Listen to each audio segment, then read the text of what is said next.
Hey everyone, it's Carolina Ortega, your go-to real estate expert in St. Augustine, Florida. Today we're diving into an exciting and sometimes stressful and emotional first step to getting your house to market: decluttering. Now, I know this can sound overwhelming, but stick with me and we'll make this process smooth, manageable, and even a bit fun. Before I dive in, I just want you to recall the feeling when you go and walk through a model home. Is there clutter in that model home? No. And that feeling of openness and cleanliness and peace is what you want your home to feel like when your buyers eventually tour your home. Keep that feeling in mind as we talk about step number 1. First things first, let's talk about planning and scheduling. Whether you're moving next month or in the next few years, start decluttering early. This way, you avoid the last-minute rush and all the stress that comes with it. Trust me, a well-planned timeline is your best friend here. When we moved from Boston, we actually started packing in January, and we sent our first wave of furniture and belongings in March. We then sent the last wave of things in July, right before we flew down with our family. It made it easier for us, but one thing I'll say is, make sure you speak with your realtor before doing so, because you may want to use some of that furniture for staging purposes.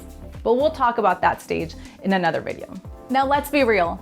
Most of the stuff you've accumulated over the years isn't going to make the cut. Keep in mind, younger generation buyers are all about minimalism and trendy disposable items. So don't be too heartbroken if your kids don't want grandma's paintings. It's not you, it's them. All right, here's a pro tip. Categorize your belongings into 4 bins: keep, sell, donate, and trash.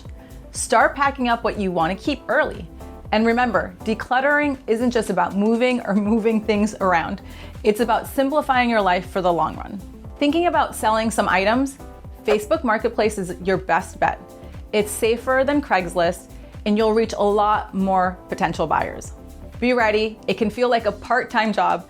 If you're short on time, consider pricing items lower or even giving them away to speed things up. My husband used Facebook Marketplace to sell his motorcycle. He's still crying about it today. In Boston, we used a big brother, big sister service that came and took tons of our books, clothes, household items, and we even dropped off a ton of stuff at Goodwill. You could even get a tax write-off if you wanted.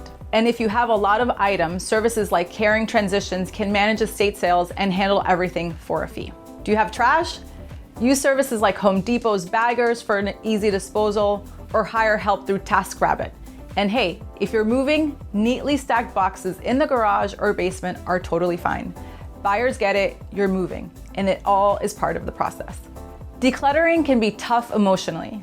Remember, if you haven't used something in the past 2 or 3 years, it might be time to let it go. Think about who could use it more than you and focus on the positives of a clean, organized space.